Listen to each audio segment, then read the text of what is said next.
आज का हमारा प्रकरण है उत्प्रेक्षा अलंकार। तो उत्प्रेक्षा अलंकार के बारे में देखते हैं। तो ये देखो, सबसे पहले उत्प्रेक्षा अलंकार है, उसके टुकड़े देखो और टुकड़े देखेंगे तो ये देखो, उद प्लस प्र प्लस ईक्षा। उत्प्रेक्षा शब्द के 3 टुकड़े होते हैं, ये आपको ध्यान रखना है। उद प्लस प्र प्लस ईक्षा। और उत्प्रेक्षा शब्द का शाब्दिक अर्थ होता है प्रकृष्ट रूप से देखना। प्रकृष्ट रूप से देखना। उत्प्रेक्षा अलंकार अर्थालंकार है। अर्थालंकार में भी सादृश्य मूलक अलंकार है। ये 3 बातें आपको अच्छे से ध्यान में रखनी। उत्प्रेक्षा के टुकड़े उद प्लस प्र प्लस ईक्षा, शाब्दिक अर्थ प्रकृष्ट रूप से देखना। उत्प्रेक्षा अलंकार है वो अर्थालंकार है, और अर्थालंकार में भी सादृश्य मूलक अलंकार है। फिर बात करते हैं उत्प्रेक्षा अलंकार की परिभाषा। तो इस परिभाषा में देखो, जहां उपमेय में उपमान की संभावना व्यक्त की जाए वहां उत्प्रेक्षा अलंकार होता है। इस परिभाषा में 2 बात आपको ध्यान में रखनी है। एक तो देखो, संभावना, यानी संभावना व्यक्त की जाएगी, लेकिन संभावना किसमें, किसकी संभावना व्यक्त की जाएगी वो ध्यान रखना। तो उपमेय में, यानी किसमें, उपमेय में, और किसकी संभावना, उपमान की संभावना। उपमेय में उपमान की संभावना व्यक्त की जाती है। यानी आपको ये ध्यान रखना है कि उपमेय में, ये आपको अच्छे से ध्यान रखना है। कई बार परीक्षा में यहां घुमा दिया जाता है, और वो ये घुमा देगा उपमान में उपमेय की संभावना। तो ये आपको अच्छे से ध्यान में रखना है कि उपमेय में उपमान की संभावना। अब यहाँ एक बिंदु और देखो, और एक बिंदु और देखोगे तो उससे समझो, जहां उपमेय को आप अच्छे से जानते हैं, प्रस्तुत भी कहते हैं, वर्ण भी कहते हैं, और विषय भी कहते हैं। तो ये शब्द भी दिया जा सकता है परीक्षा में कि जहां प्रस्तुत में और अप्रस्तुत की संभावना व्यक्त की जाए, संभावना व्यक्त की जाए, वहां उत्प्रेक्षा अलंकार होता है।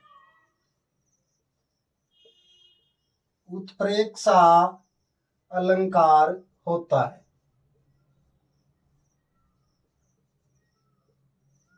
ये बिंदु भी आप समझ गए होंगे कि उपमेय को क्या कहा जाता है, प्रस्तुत, और उपमान को क्या कहा जाता है, अप्रस्तुत।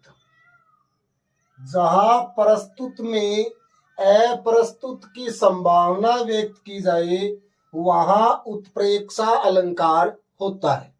फिर एक बिंदु और देखो कि जहां उपमेय को उपमान मान लिया जाए, उपमेय को उपमान मान लिया जाए, वहां उत्प्रेक्षा अलंकार होता है। वहां उत्प्रेक्षा अलंकार होता है।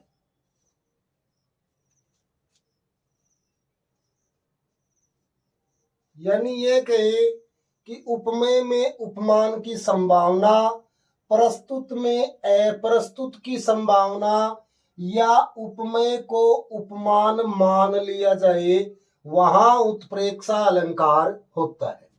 या फिर ये समझो कि जहां वेद ज्ञान पूर्वक भेद ज्ञान पूर्वक उपमेय, उपमेय को क्या कहते हैं? प्रस्तुत। जहां भेद ज्ञान पूर्वक उपमेय, उपमेय को प्रस्तुत भी कह सकते हैं, में उपमान, उपमान को क्या कह सकते हैं? अप्रस्तुत। अप्रस्तुत की संभावना व्यक्त की जाए, व्यक्त की जाए, वहां उत्प्रेक्षा अलंकार होता है। उत्प्रेक्षा अलंकार होता है। ये बात आपको देखो, 4 बिंदु हैं, चारों बिंदुओं से उत्प्रेक्षा अलंकार का स्वरूप स्पष्ट हो जाता है कि उपमेय में उपमान की संभावना व्यक्त की जाए। उपमेय को ही क्या कहा जाता है? प्रस्तुत कहा जाता है। और उपमान को क्या कहा जाता है? अप्रस्तुत। तो परीक्षा में आपको ये ध्यान रखना है कि यदि उपमेय शब्द न देकर और प्रस्तुत या अप्रस्तुत शब्द भी दे दिया जाए तो आपको विचलित नहीं होना है। या ये हो जहां प्रस्तुत में अप्रस्तुत की संभावना व्यक्त की जाए वहां उत्प्रेक्षा अलंकार होता है, या ये कहें जहां उपमेय को उपमान मान लिया जाए वहां उत्प्रेक्षा अलंकार होता है।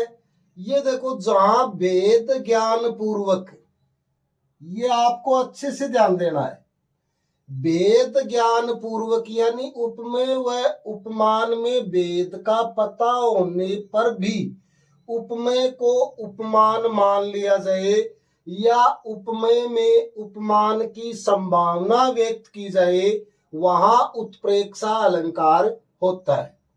तो यहां हमने 2 बातें देखी हैं, उत्प्रेक्षा शब्द का अर्थ, उसके टुकड़े और उत्प्रेक्षा की परिभाषा। ये चारों परिभाषा संबंधी बिंदु हैं। तो आप इस परिभाषा को पढ़ने से आपको उत्प्रेक्षा का स्वरूप है वो स्पष्ट हो जाता है। अब देखते हैं कि उत्प्रेक्षा में, उत्प्रेक्षा के जो भेद हैं वो कौन कौन से होते हैं, लेकिन इससे पहले ये देखेंगे कि ये परिभाषाएं हैं वो किस प्रकार से लागू होती हैं। तो ये उदाहरण से देखो, उदाहरण से आपको स्पष्ट तय हो जाएगा कि उपमेय में उपमान की संभावना किस प्रकार व्यक्त की जा सकती है। और उदाहरण में देखो, जैसे मान लो एक उदाहरण है, मुख मानो चंद्र है। ये उदाहरण है, बहुत सरल उदाहरण है, इससे आपको समझना है बस कि मुख मानो चंद्र है। अब हम अच्छे से जानते हैं कि इस उदाहरण में उपमेय कौन है? मुख। फिर बात करें उपमान की, तो उपमान कौन है? वो है आपका चंद्र। उपमान है चंद्र। मुख मानो चंद्र है। अब यानी मुख और चंद्रमा यानी उपमेय और उपमान, भेद ज्ञान यानी पूर्वक भेद का पता है कि मुख अलग है और चंद्रमा अलग है, और इनके भेद है इन दोनों में, और इस भेद की जानकारी होने के बावजूद भी मुख को चंद्रमा मान लिया गया है, यानी संभावना व्यक्त की गई है। या ये नहीं कहा गया कि मुख चंद्रमा है, बल्कि ये कहा गया है कि मुख मान लो चंद्रमा है। यानी कि क्या व्यक्त किया गया है? संभावना व्यक्त की गई है। और जहां भी ऐसा हो वहां कौन सा अलंकार होता है? उत्प्रेक्षा अलंकार होता है। इसमें आप एक बिंदु लिख लो कि उपर्युक्त पद में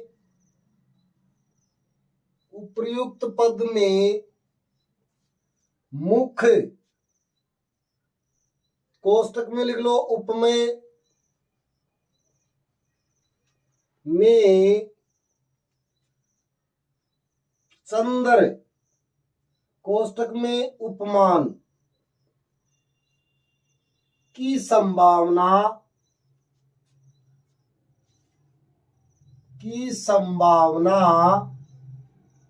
व्यक्त की गई है। इसलिए यहां उत्प्रेक्षा अलंकार है।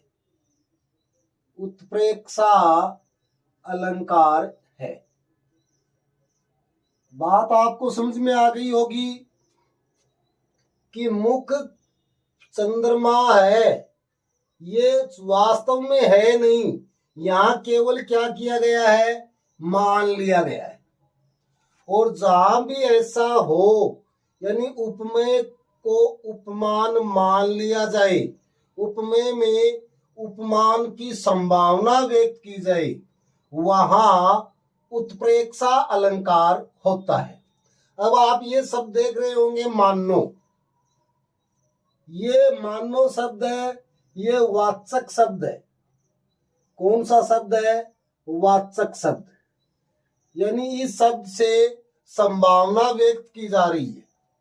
तो अगला बिंदु देखो, उत्प्रेक्षा अलंकार में कुछ वाचक शब्द भी प्रयुक्त होते हैं जिनसे संभावना व्यक्त की जाती है। और वो वाचक शब्द कौन कौन से होते हैं? ये देखो, ये आपको अच्छे से याद रखने कि वाचक शब्द है। वो देखो, वाचक शब्द, और वाचक शब्द में देखो जैसे ये आया मानो, वैसे ही जानो, मानो, जनो, मनो, जनहु, मनहु,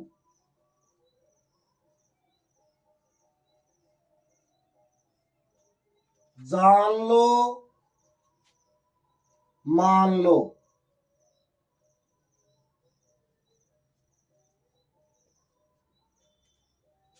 और जनु, मनु, ये उत्प्रेक्षा अलंकार के वाचक शब्द है।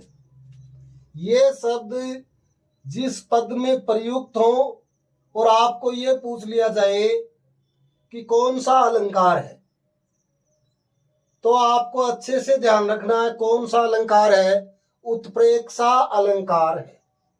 ये आप अच्छे से ध्यान में रखेंगे। कौन कौन से शब्द?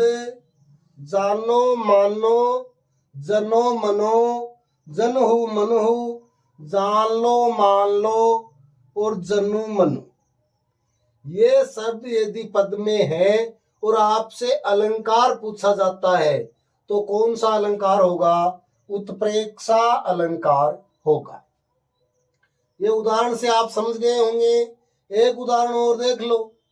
जैसे मान लो, नेत्र मानो कमल है। ये उदाहरण देखो, नेत्र मानो कमल है। अब यहां ये देखेंगे उपमेय कौन है? नेत्र। और उपमान कौन है? कमल। वाचक शब्द आपका आ ही गया मानो। और जहां जानो, मानो, जनु, मनु, जनहु, मनहु, जान लो, मान लो, ये शब्द प्रयुक्त हो तो वहां निश्चित रूप से कौन सा अलंकार होगा? उत्प्रेक्षा अलंकार होगा।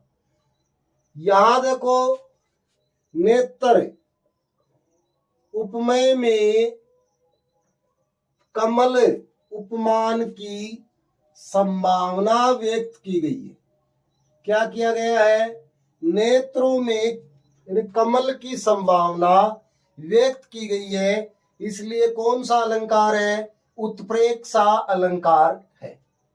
तो दोनों उदाहरणों से आपको समझ में आ गया होगा कि जहां उपमेय में उपमान की संभावना व्यक्त की जाए वहां उत्प्रेक्षा अलंकार होता है। या ये कहें कि जहां प्रस्तुत में अप्रस्तुत की संभावना व्यक्त की जाए वहां उत्प्रेक्षा अलंकार होता है। या ये कहें जहां उपमेय को उपमान मान लिया जाए वहां उत्प्रेक्षा अलंकार होता है। या ये कहें कि जहां भेद ज्ञान पूर्वक उपमेय में उपमान की संभावना व्यक्त की जाए वहां उत्प्रेक्षा अलंकार होता है। दोनों उदाहरण से आपको स्पष्ट हो गया होगा कि उत्प्रेक्षा में संभावना व्यक्त किस प्रकार की जाती है, यानी मुख पर में चंद्रमा की संभावना और नेत्र में कमल की संभावना व्यक्त की गई है। तो ये आपको उत्प्रेक्षा के बारे में अच्छे से ध्यान रखना है।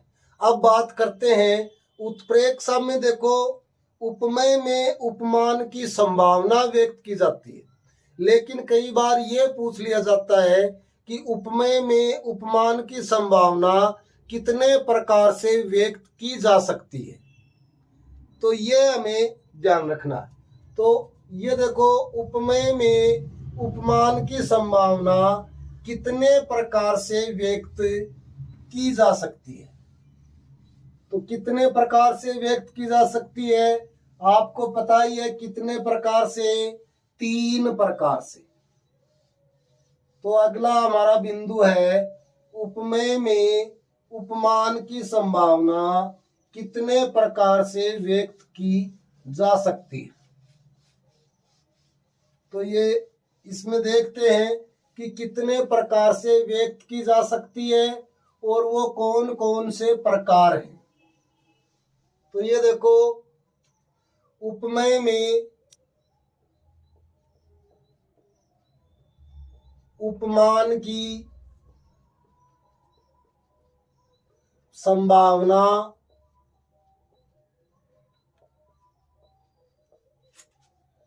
तीन प्रकार से, यह आपको अच्छे से ध्यान में रखना है। कितने प्रकार से? 3 प्रकार से व्यक्त की जा सकती है। 3 प्रकार से व्यक्त की जा सकती है। कितने प्रकार से व्यक्त की जा सकती है? 3 प्रकार से। वो 3 प्रकार आपको पता होना चाहिए। और ये 3 प्रकार देखो, एक तो वस्तु रूप में, फिर दूसरा हेतु रूप में, और तीसरा फल रूप में।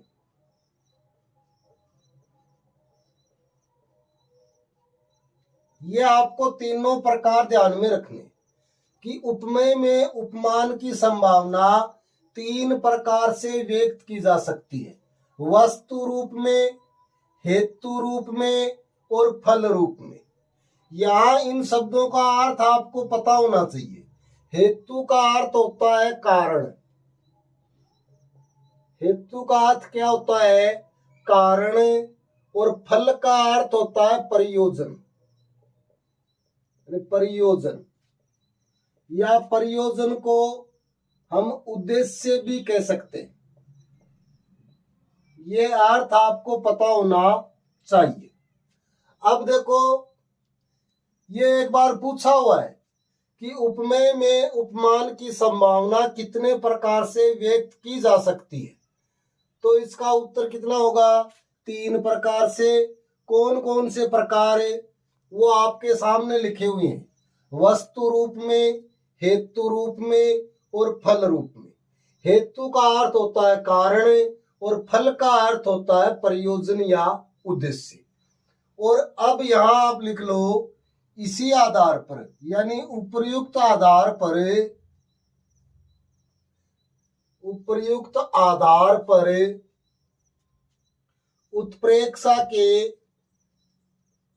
उत्प्रेक्षा अलंकार के तीन भेद माने जाते हैं।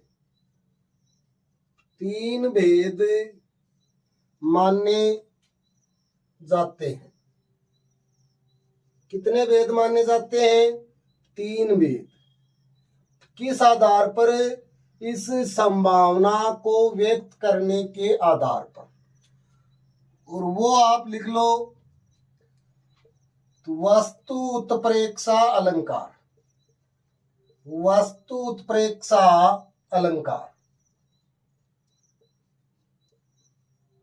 फिर दूसरा हेतु उत्प्रेक्षा अलंकार।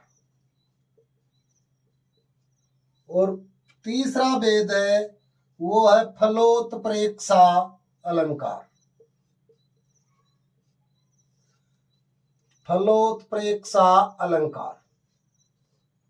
अब आपको ये ध्यान रखना, देखो वस्तु उत्प्रेक्षा, इस शब्द के टुकड़े करेंगे, इसका संधि विच्छेद करेंगे तो संधि विच्छेद होगा वस्तु प्लस उत्प्रेक्षा। संधि विच्छेद क्या होगा? वस्तु प्लस उत्प्रेक्षा। तो ये देखो वस्तु उत्प्रेक्षा अलंकार, जहां इसका आप संधि विच्छेद देखेंगे तो ये देखो वस्तु प्लस उत्प्रेक्षा, यानी जहां वस्तु रूप में उपमेय में उपमान की संभावना व्यक्त की जाए वहां वस्तु उत्प्रेक्षा अलंकार होता है। फिर बात करें हेतु उत्प्रेक्षा, तो इसका संधि विच्छेद करेंगे तो हेतु उत्प्रेक्षा का संधि विच्छेद देखो, हेतु प्लस उत्प्रेक्षा। हेतु उत्प्रेक्षा का संधि विच्छेद क्या होगा? हेतु प्लस उत्प्रेक्षा। हेतु का अर्थ आपको बताया ही हुआ है कि कारण, जहां कारण रूप में उपमेय में उपमान की संभावना व्यक्त की जाए वहां कौन सा अलंकार होता है? हेतु उत्प्रेक्षा अलंकार होता है। फिर ये देखो तीसरा जो भेद है हमारा वो है फलोत्प्रेक्षा, और इसका संधि विच्छेद करेंगे तो संधि विच्छेद होता है फल प्लस उत्प्रेक्षा। और यहां देखो फल का अर्थ क्या है? प्रयोजन या उद्देश्य। जहां प्रयोजन के रूप में उपमेय में उपमान की संभावना व्यक्त की जाए वहां फलोत्प्रेक्षा अलंकार होता है। उपमेय में उपमान की संभावना कितने प्रकार से व्यक्त की जा सकती है? 3 प्रकार से। 3 प्रकार कौन कौन से हैं? वस्तु रूप में, हेतु रूप में और फल रूप में। फिर हेतु का अर्थ देखो कारण है, और फल का अर्थ होता है प्रयोजन या उद्देश्य। उपयुक्त आधार पर उत्प्रेक्षा अलंकार के 3 भेद माने जाते हैं। कितने भेद? 3 भेद। कौन कौन से? वस्तु उत्प्रेक्षा अलंकार, हेतु उत्प्रेक्षा अलंकार और फलोत्प्रेक्षा अलंकार। वस्तु उत्प्रेक्षा अलंकार का में देखो, वस्तु उत्प्रेक्षा शब्द के टुकड़े करेंगे, इसका संधि विच्छेद करेंगे तो क्या होता है? वस्तु प्लस उत्प्रेक्षा। हेतु उत्प्रेक्षा के टुकड़े करेंगे तो हेतु प्लस उत्प्रेक्षा, और फलोत्प्रेक्षा के टुकड़े करेंगे तो फल प्लस उत्प्रेक्षा। और अब हम इन्हें विस्तृत रूप से पढ़ते हैं कि वस्तु उत्प्रेक्षा कहाँ होगा, हेतु उत्प्रेक्षा कहाँ होगा और फलोत्प्रेक्षा कहाँ होगा। इनको हमें विस्तृत रूप से पढ़ना है। तो अब लेते हैं सबसे पहला भेद आपका वस्तु उत्प्रेक्षा अलंकार। उत्प्रेक्षा अलंकार के 3 भेद होते हैं, आपको अच्छे से ध्यान में रखना है। कि उत्प्रेक्षा अलंकार के कितने भेद होते हैं? 3 भेद होते हैं। कौन कौन से? वस्तु उत्प्रेक्षा, फलोत्प्रेक्षा और हेतु उत्प्रेक्षा। इन तीनों को हमें विस्तृत रूप से पढ़ना है। उदाहरण सहित स्पष्ट करके देखेंगे कि वस्तु उत्प्रेक्षा कहाँ होगा, हेतु उत्प्रेक्षा कहाँ होगा और फलोत्प्रेक्षा कहाँ होगा। तो अब लिख लो आप वस्तु उत्प्रेक्षा अलंकार। वस्तु उत्प्रेक्षा अलंकार और वस्तु उत्प्रेक्षा अलंकार में देखेंगे तो सबसे पहले इसका संधि विच्छेद करेंगे, जो आपको पता ही है क्या होगा, वस्तु प्लस उत्प्रेक्षा। ये शब्द हमारे सामने आ गया, क्या? वस्तु। तो इसकी परिभाषा देख लो। वस्तु उत्प्रेक्षा की परिभाषा देखेंगे तो ये देखेंगे, जहां एक वस्तु में दूसरी वस्तु की संभावना व्यक्त की जाए, संभावना व्यक्त की जाए, वहां वस्तु उत्प्रेक्षा अलंकार होता है। वस्तु उत्प्रेक्षा अलंकार होता है, यानी नाम से इसकी परिभाषा स्पष्ट है। वस्तु उत्प्रेक्षा कहाँ होता है? जहां एक वस्तु में दूसरी वस्तु की संभावना व्यक्त की जाए, वहां वस्तु उत्प्रेक्षा अलंकार होता है। या फिर कई बार ये भी हो जाता है कि जहां एक साधारण गुणधर्म में, एक साधारण गुणधर्म में दूसरे साधारण गुणधर्म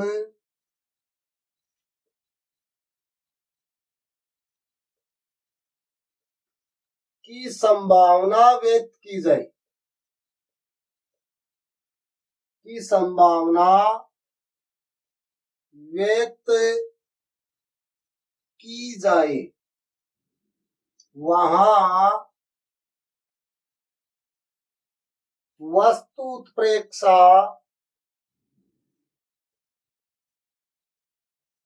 अलंकार होता है।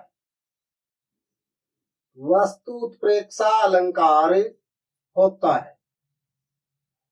दोनों बातें आपको अच्छे से ध्यान में रखनी कि जहां एक वस्तु में दूसरी वस्तु की संभावना व्यक्त की जाए, वहां वस्तु उत्प्रेक्षा अलंकार होता है। या फिर ये कहें, जहां एक साधारण गुणधर्म में दूसरे साधारण गुणधर्म की संभावना व्यक्त की जाए, वहां वस्तु उत्प्रेक्षा अलंकार होता है। अब इसका उदाहरण देखते हैं, और बहुत प्रसिद्ध उदाहरण है, कई बार आरपीएससी द्वारा ये पूछ लिया गया है। तो उदाहरण देखो और उदाहरण से समझो कि एक वस्तु में दूसरी वस्तु की संभावना या एक साधारण गुणधर्म में दूसरे साधारण गुणधर्म की संभावना किस प्रकार व्यक्त की जाती है। और ये प्रसिद्ध उदाहरण है, आरपीएससी द्वारा बहुत बार परीक्षाओं में पूछा गया है। तो ये देखो उदाहरण, सोहत ओडे पीतपट, सोहत ओडे पीतपट श्याम सलोने गात, श्याम सलोने गात। सोहत ओडे पीतपट श्याम सलोने गात मनो नीलमणि शैल पर। मनो नीलमणि शैल पर आतप पर्यो प्रभात। आतप पर्यो प्रभात बहुत ही प्रसिद्ध उदाहरण है वस्तु उत्प्रेक्षा अलंकार। अब यहां देखो, सोहत ओडे पीत पट श्याम सलोने गात मनो नीलमणि शैल पर आतप पर्यो प्रभात। तो सबसे पहले हमें यह पता होना चाहिए कि इसमें उपमेय कौन है और उपमान कौन है। और इससे पहले देखो, ये शब्द आ गया मनो, हमने वाचक शब्दों में लिया है कि उत्प्रेक्षा के वाचक शब्द। तो इसका ये शब्द देखते ये तो पक्का हो गया कि कौन सा अलंकार है, उत्प्रेक्षा अलंकार है। यहां तक तो ठीक है, यानी जनु मनु जानो मानो जनहु मनहु जान लो मान लो, ये शब्द यदि प्रयुक्त है तो निश्चित रूप से कौन सा अलंकार होगा, उत्प्रेक्षा अलंकार हो। तो ये तो पक्का हो गया कि यहाँ कौन सा अलंकार है, उत्प्रेक्षा अलंकार है। अब हमें ये करना है कि उत्प्रेक्षा अलंकार के कितने भेद होते हैं, 3 भेद होते हैं। उन 3 में से कौन सा उत्प्रेक्षा है, तो अब इसका हम अर्थ करेंगे और उपमेय व उपमान को देखेंगे। ये देखो, सोहत ओडे पीत पट। सोहत यानी शोभायमान, यानी शोभायमान है। ओडे यानी पहने हुए, पीत पट यानी पीले वस्त्र। कैसे वस्त्र है, पीले वस्त्र, यानी पीले वस्त्रों को ये कहें कि पीतांबर, तो भी कोई बात नहीं है, एक ही बात है कि पीले वस्त्र पहने हुए शोभायमान है। कौन, श्याम। श्याम आप जानते हैं किसे कहते हैं, श्री कृष्ण को कहते हैं। और सलोने गात, गात यानी शरीर, कि श्री कृष्ण है वो अपने सलोने शरीर पर और पीतांबर पहने हुए शोभायमान है। तो यहां देखो, श्याम सलोने गात, ये आपका क्या हो गया, उपमेय हो गया। और उपमेय में ये देखो कि पीतांबर वस्त्र धारण किए हुए श्री कृष्ण शोभायमान है और मानो कैसे लग रहे हैं, जैसे नीलमणि शैल पर। नीलमणि यानी नीलमणियों से युक्त, शैल यानी पर्वत। नीलमणि यानी नीलमणियों से युक्त पर्वत पर आतप पर्यो प्रभात। प्रभात आप जानते हैं प्रातः काल को कहते हैं।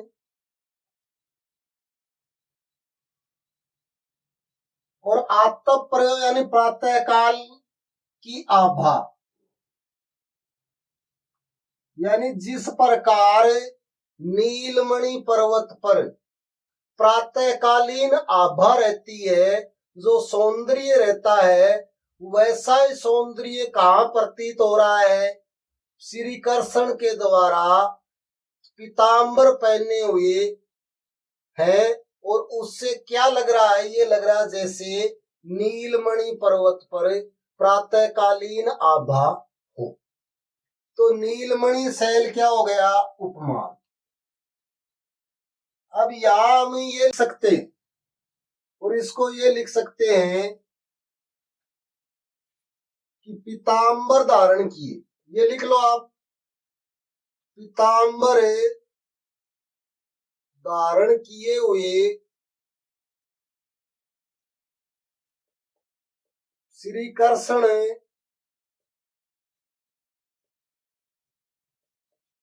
के शरीर में नीलमणि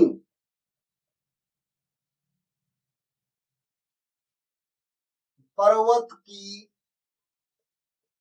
संभावना व्यक्त की गई, संभावना व्यक्त की गई है। इसलिए यहां एक वस्तु यानी श्री कृष्ण के शरीर पर दूसरी वस्तु यानी नीलमणियों से युक्त पर्वत की संभावना व्यक्त किए जाने के कारण वस्तु उत्प्रेक्षा अलंकार है। यह आपको अच्छे से ध्यान में रखना है। कई बार यह भी पूछ लिया जाता है कि यहाँ उपमेय कौन है, उपमान कौन है, तो ये आपको अच्छे से ध्यान में रखना है कि श्याम सलोने गात, ये तो क्या है, उपमेय, और नीलमणि शैल क्या है, उपमान। श्याम सलोने गात में नीलमणि शैल की संभावना व्यक्त की गई है, इसलिए कौन सा अलंकार है, वस्तु उत्प्रेक्षा अलंकार है। तो उदाहरण समझ में आ गया होगा आपको। एक उदाहरण और देख लो, यदि इससे भी आपको समझ में नहीं आया है तो एक उदाहरण और देखो, उससे आपको और अच्छे से समझ में आ जाएगा।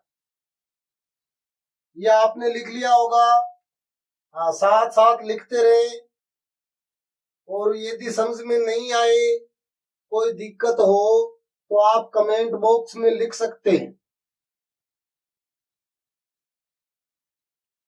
और अब ये देखो एक उदाहरण और, बहुत ही प्रसिद्ध उदाहरण है, ये भी कई बार परीक्षाओं में पूछा जा चुका है। और ये देखो, कहती हुई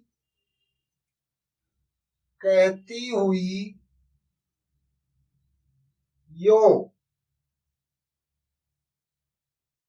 उत्तरा के नेत्र जल से भर गए, नेत्र जल से भर गए। कहती हुई यों उत्तरा के नेत्र जल से भर गए, हिमकणों से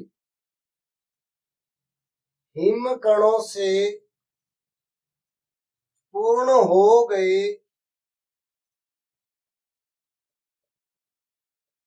मानो पंकज नहीं।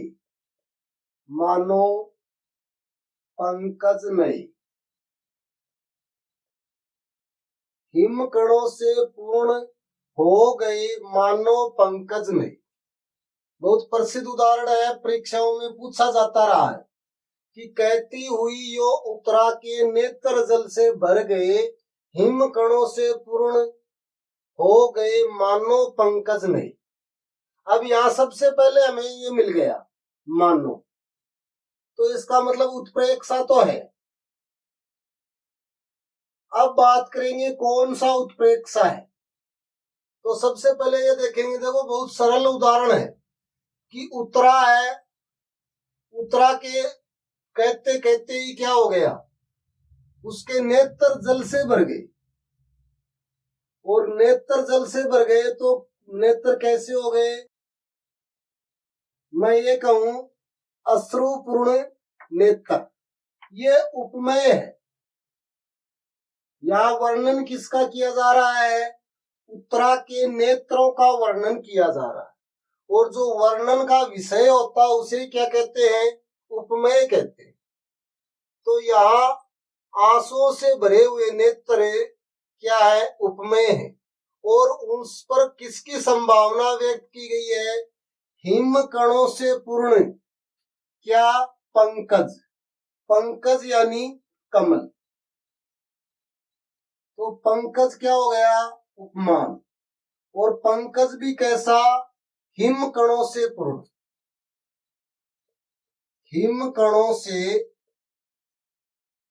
मतलब पूर्ण पंकज की संभावना किसमें व्यक्त की गई है, अश्रुपूर्ण नेत्रों। तो ये लिख सकते हैं कि उत्तरा के अश्रुपूर्ण नेत्रों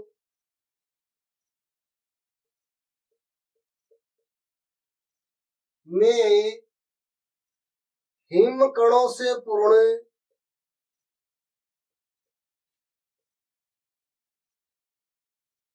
पंकज की संभावना व्यक्त की गई, की संभावना व्यक्त की गई है, इसलिए यहां वस्तु उत्प्रेक्षा अलंकार है। अब इसके बाद हमारा अगला भेद है, वो है हेतु उत्प्रेक्षा अलंकार। हेतु उत्प्रेक्षा अलंकार। और हेतु उत्प्रेक्षा में, हेतु उत्प्रेक्षा शब्द के टुकड़े हमने देख लिए, एक बार फिर देख लो। हेतु प्लस उत्प्रेक्षा, और हेतु प्लस उत्प्रेक्षा में ये देखेंगे, हेतु शब्द का अर्थ आपको पता होना चाहिए। हेतु का अर्थ होता है कारण। बस यदि आपको हेतु शब्द का अर्थ पता है तो आपको हेतु उत्प्रेक्षा के बारे में मतलब पूरी जानकारी। और इसमें परिभाषा में देखो, यदि परिभाषा देखेंगे तो यही देखेंगे कि जहां अहेतु में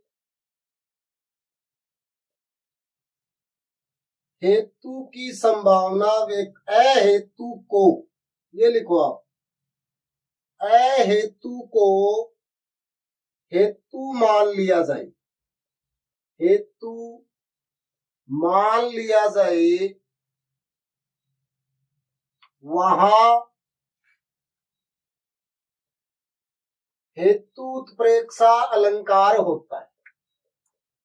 हेतु उत्प्रेक्षा अलंकार होता है। बात समझ में आ गई? क्या होगा? जहां अहेतु को हेतु मान लिया जाए। अब यहां देखो, हेतु शब्द का अर्थ क्या होता है? कारण। और अहेतु का अर्थ क्या होगा? अकारण। अकारण या कहें कारण नहीं। बस जहां जो कारण है ही नहीं उसे क्या मान लिया जाए? कारण मान लिया जाए। यहां आप ये लिख लो, दूसरे बिंदु से स्पष्ट कर लो इस बात को कि जो कारण नहीं हो, जो कारण नहीं हो उसे कारण मान लिया जाए, उसे कारण मान लिया जाए, वहां हेतु उत्प्रेक्षा अलंकार होता है। वहां हेतु उत्प्रेक्षा अलंकार होता है।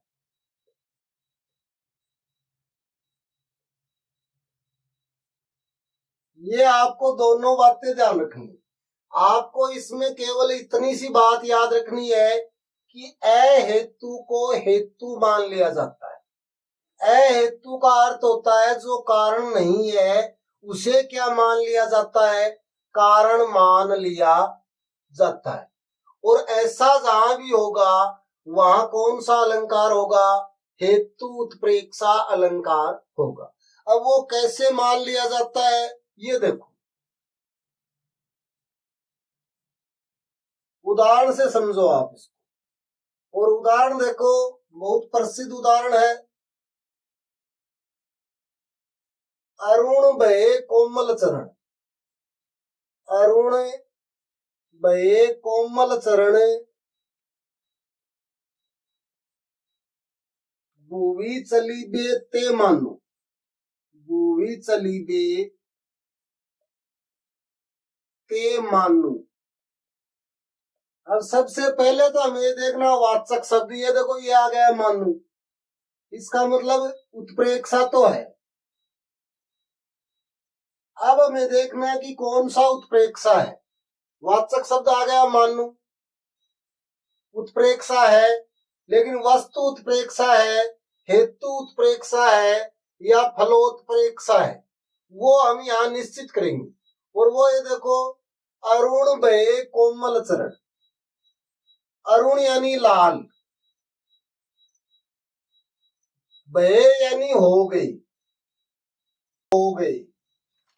कोमल चरण यानी कोमल चरण है वो लाल हो गए। कैसे? भूवि यानी भूमि, चलिबे यानी चलने से, मानो यानी मान लो कि भूमि पर चलने से क्या हुआ, कोमल चरण लाल हो गए। अब यहाँ आपको ये ध्यान रखना है कि यहाँ वर्णन किसका हो रहा है, यहाँ वर्णन हो रहा है वो श्री राम के कोमल चरणों का वर्णन किया जा रहा है।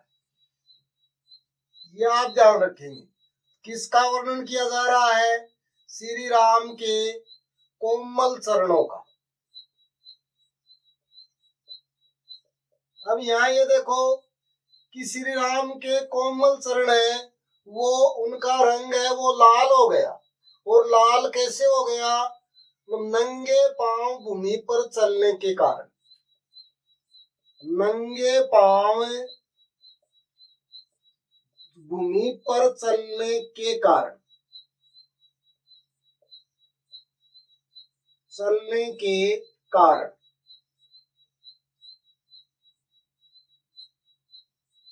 लेकिन यहाँ ये देखेंगे कि श्री राम के जो चरण हैं उनका रंग लाल है वो स्वाभाविक रूप से ही है, यानी स्वाभाविक रूप से श्री राम के चरणों का रंग लाल है। लेकिन वो उस लाल को क्या, रंग लाल होने का कारण क्या बता दिया, नंगे पांव भूमि पर चलना,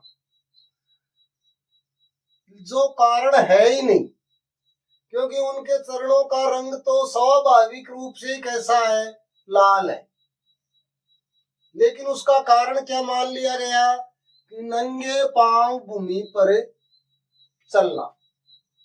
और जहां जो कारण नहीं हो, जो कारण नहीं हो, यानी श्री राम के चरणों का रंग लाल होने का कारण ये नहीं है कि वो नंगे पांव भूमि पर चले, क्योंकि उनका तो रंग स्वाभाविक रूप से ही कैसे है, लाल है।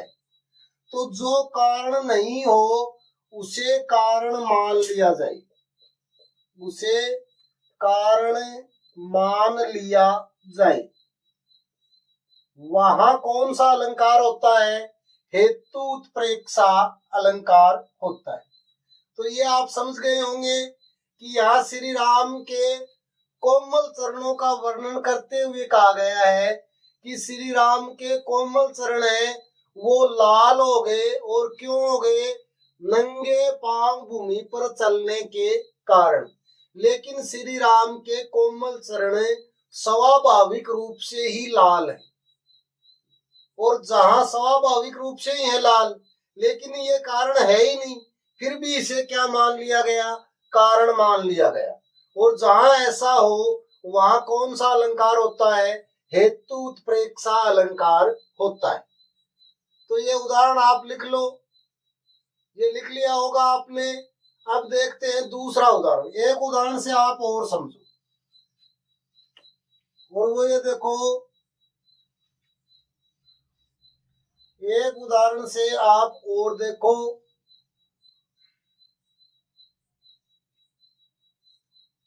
बहुत ही प्रसिद्ध उदाहरण है, कई बार परीक्षा में पूछा जा चुका है।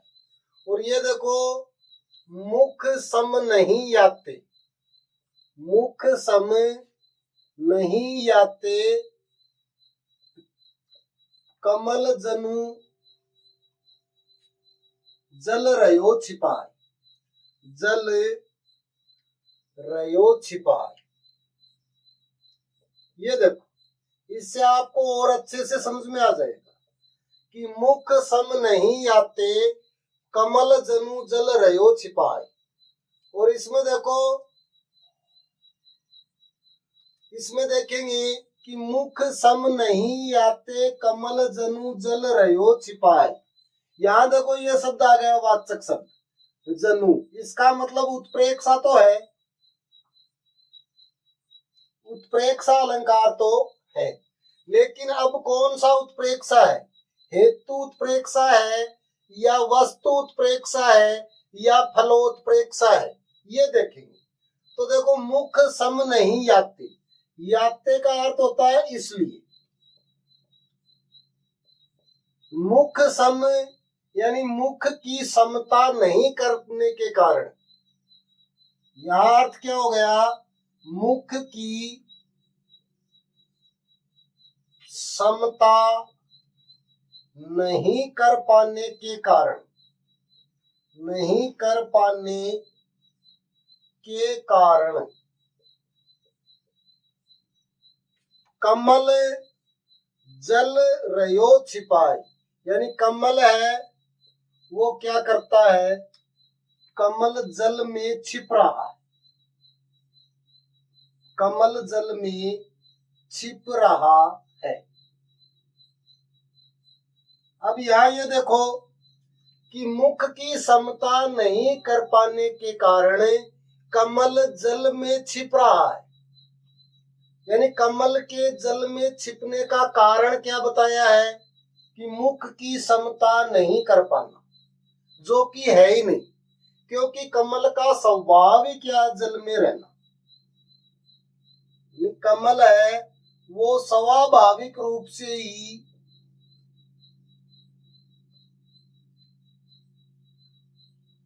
जल में रहता है, लेकिन यहाँ कमल के जल में रहने का कारण बताया है कि मुख की समता नहीं कर पाना, जो कारण है ही नहीं, और जो कारण नहीं हो उसे कारण मान लिया जाए, वहां कौन सा अलंकार होता है, हेतु उत्प्रेक्षा अलंकार होता है।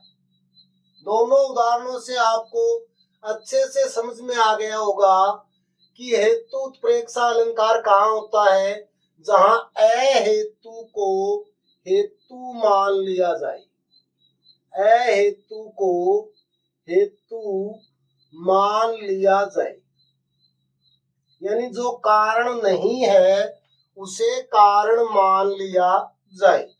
यानी यहाँ श्री राम के चरणों का रंग लाल होने का कारण माना है नंगे पांव भूमि पर चलना, जो कारण नहीं है, फिर भी उसे क्या मान लिया गया, कारण मान लिया गया। ऐसे ही यहाँ कमल के जल में छिपने का कारण माना है मुख की समानता प्राप्त नहीं कर पाना, जो कि कारण नहीं है, और जहां जो कारण नहीं हो उसे कारण मान लिया जाए, वहां हेतु उत्प्रेक्षा अलंकार होता है।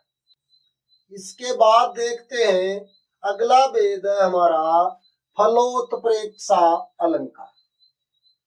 उत्प्रेक्षा अलंकार के भेदों के बारे में हम यहाँ चर्चा कर रहे हैं। कितने भेद होते हैं, 3 भेद होते हैं। कौन कौन से, वस्तु उत्प्रेक्षा, हेतु उत्प्रेक्षा और फलोत्प्रेक्षा। 2 भेद हमने अच्छे से पढ़ लिए हैं, और ये तीसरा भेद है हमारा फलोत्प्रेक्षा अलंकार। ये लिख लो, फलोत्प्रेक्षा अलंकार। और फलोत्प्रेक्षा में बात करेंगे तो सबसे पहले इस शब्द के टुकड़े करेंगे जो हम जानते हैं अच्छे से, फल प्लस उत्प्रेक्षा। फिर दूसरी बात करेंगे, फल शब्द का अर्थ क्या है, प्रयोजन या उद्देश्य, प्रयोजन या उद्देश्य। और इसकी परिभाषा देखो, बस यही है। यदि हमें अर्थ का पता है तो हम परिभाषा आसानी से कर सकते हैं। जहां फल को फल मान लिया जाए, फल को फल मान लिया जाए, मान लिया जाए, वहां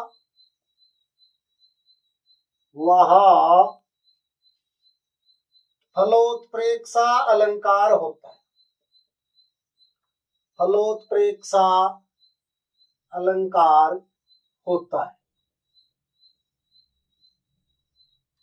या फिर ये कहे कि जो उद्देश्य नहीं हो, जो उद्देश्य या प्रयोजन नहीं हो, प्रयोजन नहीं हो, उसे उद्देश्य या प्रयोजन मान लिया जाए। उद्देश्य या प्रयोजन मान लिया जाए,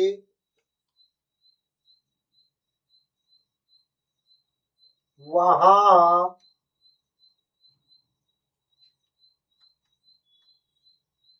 फलोत्प्रेक्षा अलंकार होता है। वहां फलोत्प्रेक्षा अलंकार होता है। यानी हेतु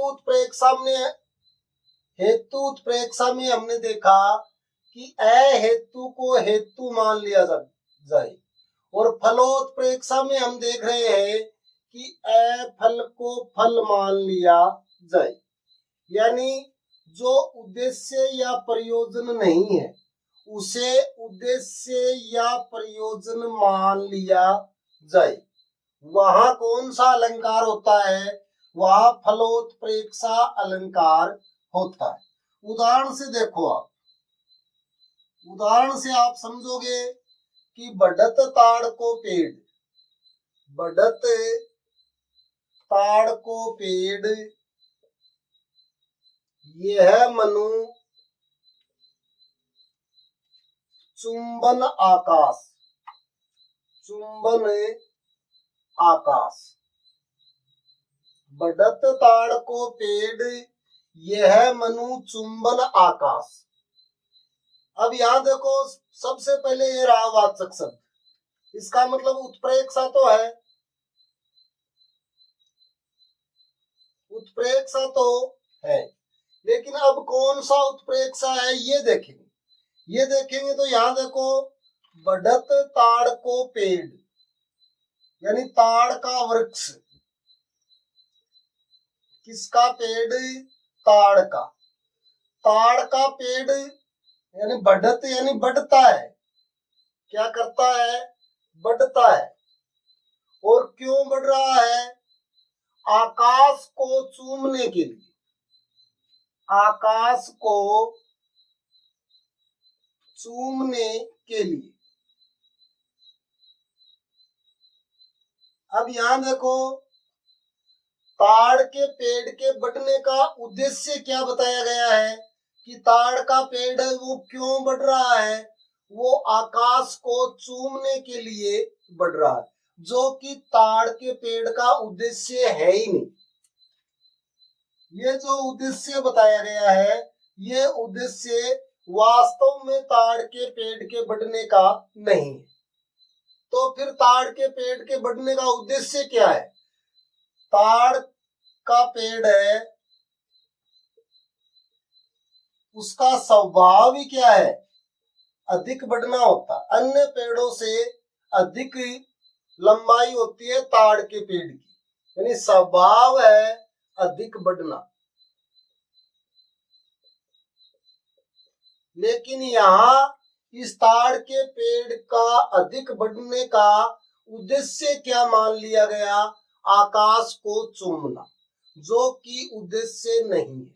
यही हमने लिखा, जहां फल को फल मान लिया जाए, यानी जो उद्देश्य या प्रयोजन नहीं हो, उसे उद्देश्य या प्रयोजन मान लिया जाए, वहां फलोत्प्रेक्षा अलंकार होता है। यानी यहाँ ताड़ के पेड़ के बढ़ने का उद्देश्य आकाश को चूमना मान लिया गया, जो कि वास्तविक उद्देश्य नहीं है, फिर भी इसे उद्देश्य मान लिया गया है। और ऐसा जहां होता है, वहां कौन सा अलंकार होता है?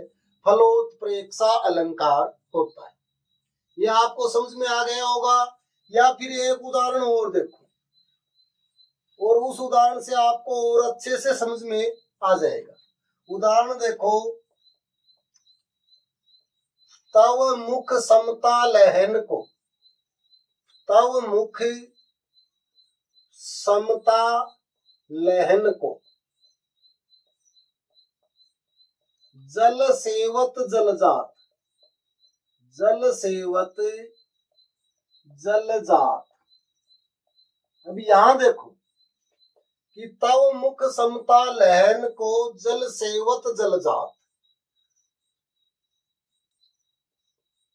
कि तुम्हारे मुख की समता, लहन यानी प्राप्त करना, प्राप्त करना, कि तुम्हारे मुख की समता प्राप्त करने को के लिए, और जल सेवत यानी जल में तपस्या, जल में तपस्या कर रहा है कौन?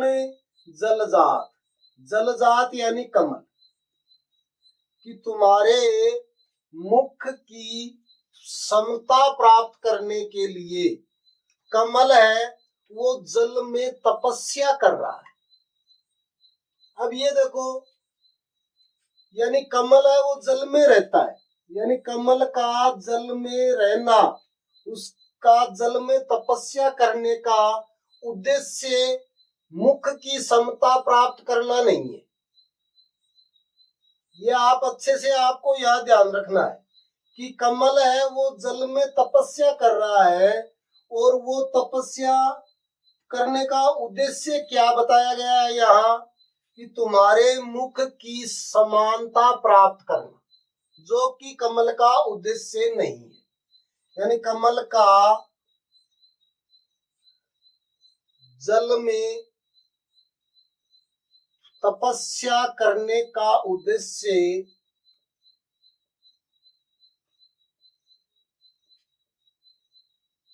मुख की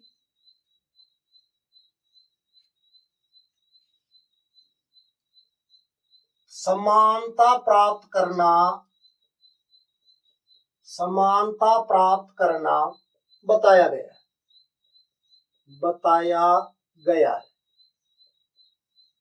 ये कहा गया है यहाँ कि कमल है वो जल में तपस्या कर रहा है, और क्या प्राप्त करने के लिए? मुख की समानता प्राप्त करने के लिए। लेकिन यह कमल का उद्देश्य ये नहीं है, मुख की समानता प्राप्त करना कमल का उद्देश्य नहीं है, क्योंकि कमल का तो स्वभाव ही जल में रहना है, कमल का स्वभाव ही जल में रहना है। यानी जो उद्देश्य नहीं है और उसे क्या मान लिया जाए? उद्देश्य मान लिया जाए, यानी अफल को फल मान लिया जाए। वहां कौन सा अलंकार होता है? फलोत्प्रेक्षा अलंकार होता है। तो इन दोनों उदाहरण से आपको फलोत्प्रेक्षा समझ में आ गया होगा कि जो उद्देश्य नहीं हो उसे उद्देश्य मान लिया जाए, वहां फलोत्प्रेक्षा अलंकार होता है, और जो कारण नहीं हो उसे कारण मान लिया जाए तो वहां हेतु उत्प्रेक्षा अलंकार होता है। और एक वस्तु में दूसरी वस्तु की संभावना व्यक्त की जाए, वहां वस्तु उत्प्रेक्षा अलंकार होता है।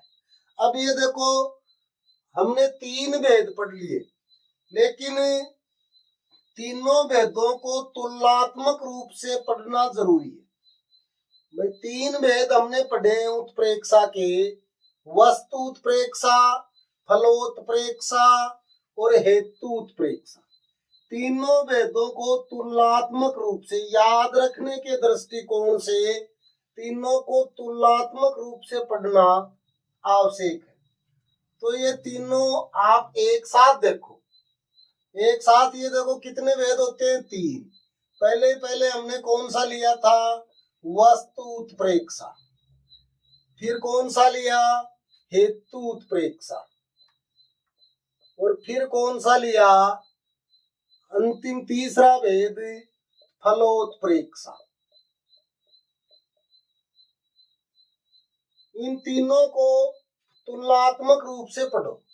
और तुलनात्मक रूप से ये देखो कि वस्तु उत्प्रेक्षा, जहां इसका संधि विच्छेद देखो, सबसे पहले वस्तु प्लस उत्प्रेक्षा, इसका संधि विच्छेद देखेंगे तो हेतु प्लस उत्प्रेक्षा, और इसका संधि विच्छेद देखेंगे तो फल प्लस उत्प्रेक्षा हो गया। फिर देखो अगला, एक वस्तु में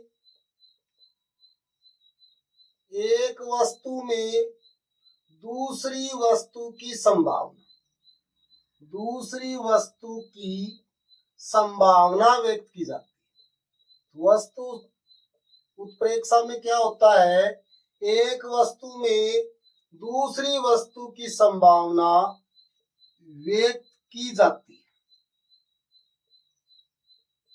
और ऐसा जहां होता है वहां वस्तु उत्प्रेक्षा अलंकार होता है। हेतु उत्प्रेक्षा में क्या होता है, अहेतु को हेतु मान लिया जाता है, हेतु मान लिया जाता है। या ये कहें, हेतु का अर्थ आपको बताया हुआ है, हेतु का अर्थ क्या होता है, कारण।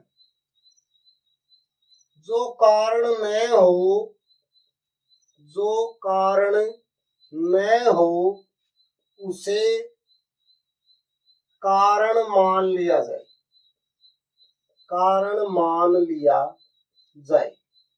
वहां कौन सा अलंकार होता है, हेतु उत्प्रेक्षा अलंकार होता है। फल का अर्थ प्रयोजन या उद्देश्य, यानी अफल को फल मान लिया जाए, फल मान लिया जाए, वहां फलोत्प्रेक्षा अलंकार होता है। या ये कहें कि जो उद्देश्य नहीं हो, जो उद्देश्य या प्रयोजन नहीं हो उसे उद्देश्य या प्रयोजन मान लिया जाए, प्रयोजन मान लिया जाए, वहां फलोत्प्रेक्षा अलंकार होता है। अब यहाँ ये देखो, तीनों को एक साथ, यानी तुलनात्मक दृष्टि से इन तीनों को देखें। एक वस्तु में दूसरे वस्तु की संभावना, अहेतु को हेतु मान लेना, यानी जो कारण न हो उसे कारण मान लिया जाए, या अफल को फल मान लिया जाए, जो उद्देश्य या प्रयोजन नहीं हो उसे उद्देश्य या प्रयोजन मान लिया जाए, वह फलोत्प्रेक्षा अलंकार होता है। उदाहरण से और समझ लो, यहाँ तीनों के एक एक उदाहरण भी देखेंगे। यहाँ तीनों में ऐसे लाइन कर लो, उत्प्रेक्षा के भेद हैं। किसके भेद है, उत्प्रेक्षा के भेद। कितने, 3। कौन कौन से, वस्तु उत्प्रेक्षा, हेतु उत्प्रेक्षा और फलोत्प्रेक्षा। तीनों को तुलनात्मक दृष्टि से पढ़ना जरूरी है। उदाहरण में देखो, जैसे मान लो इसका उदाहरण लें, उदाहरण भी लिख लो यही, अति कटु वचन कहती के कई, अति कटु वचन कहती के कई, मानहु लोन जरे पर दे, लोन जरे पर दे। ये देखो, अति कटु वचन कहती के कई, मानहु लोन जरे पर दे, यानी के कई है वो बहुत ही ज्यादा कड़वे वचन कह रही है, और मानो ऐसे लग रहा है, ये देखो ये वाचक शब्द आ गया मानव, तो उत्प्रेक्षा तो है, लेकिन यहाँ यदि ये देखेंगे तो केकई के कटु वचन यानी कड़वे वचन उपमेय है, वस्तु है, और उस वस्तु में किसकी संभावना व्यक्त की गई है? लोन जरे पर दे, यानी जले हुए पर यानी नमक छिड़कना, लोन यानी नमक, और जरे यानी जले हुए पर नमक छिड़कने जैसा है। यानी कई के कटु वचनों पर किसकी संभावना व्यक्त की गई है? जले हुए पर नमक छिड़कने की संभावना व्यक्त की गई है। इसलिए कौन सा अलंकार है? वस्तु उत्प्रेक्षा अलंकार है। इसमें बात करें हेतु उत्प्रेक्षा में, तो हेतु उत्प्रेक्षा में देखो, हेतु उत्प्रेक्षा का उदाहरण देखो, मुख सम नहीं याते, मुख सम नहीं याते, मनो चंदर ही छाया छाय, छाया छाय। ये उदाहरण देखो, मुख सम नहीं याते मनो चंदर ही छाया छाय। याते यानी इसलिए, याते का अर्थ क्या होता है? इसलिए, यानी मुख की समता प्राप्त नहीं कर पाने के कारण, क्या है? मुख की समता प्राप्त नहीं कर पाने के कारण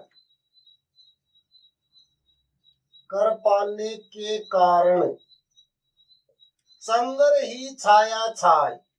देखो मनो तो आ गया, इसका मतलब उत्प्रेक्षा तो है, वाचक शब्द आ गया, और वाचक शब्द आते ही हमें पता है कि उत्प्रेक्षा है, लेकिन कौन सा उत्प्रेक्षा है वो ये देखो, मुख की समता प्राप्त नहीं कर पाने के कारण कौन? चंद्र, चंद्र यानी चंद्रमा, और चंद्रमा क्या करता है? बादलों में छिप रहा है, बादलों में छिप रहा है।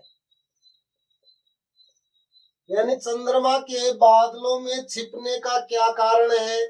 मुख की समता प्राप्त नहीं कर पाना, जो कि वास्तविक कारण नहीं है, क्योंकि चंद्रमा का तो स्वभाव ही है कभी बादलों से बाहर निकलना और कभी बादलों में छिपना। यानी जहां जो कारण नहीं है, ये वास्तविक कारण नहीं है, फिर भी इसे क्या मान लिया गया? कारण मान लिया गया। इसलिए यहाँ कौन सा अलंकार है? हेतु उत्प्रेक्षा अलंकार। फिर बात करते हैं फलोत्प्रेक्षा अलंकार। तो फलोत्प्रेक्षा अलंकार में देखो, जो उद्देश्य या प्रयोजन नहीं हो उसे उद्देश्य या प्रयोजन मान लिया जाए, वह फलोत्प्रेक्षा अलंकार होता है। और इसमें देखो फलोत्प्रेक्षा में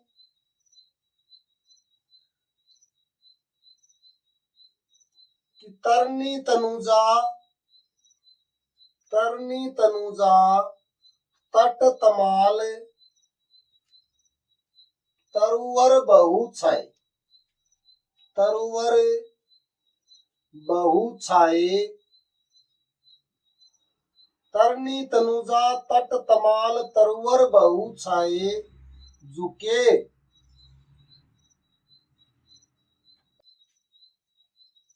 हित मन हो सुहाई।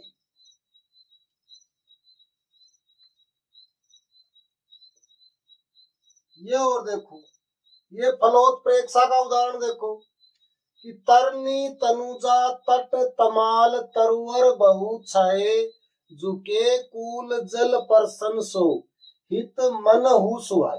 देखो मनहु शब्द तो आ गया, इसका मतलब उत्प्रेक्षा तो है।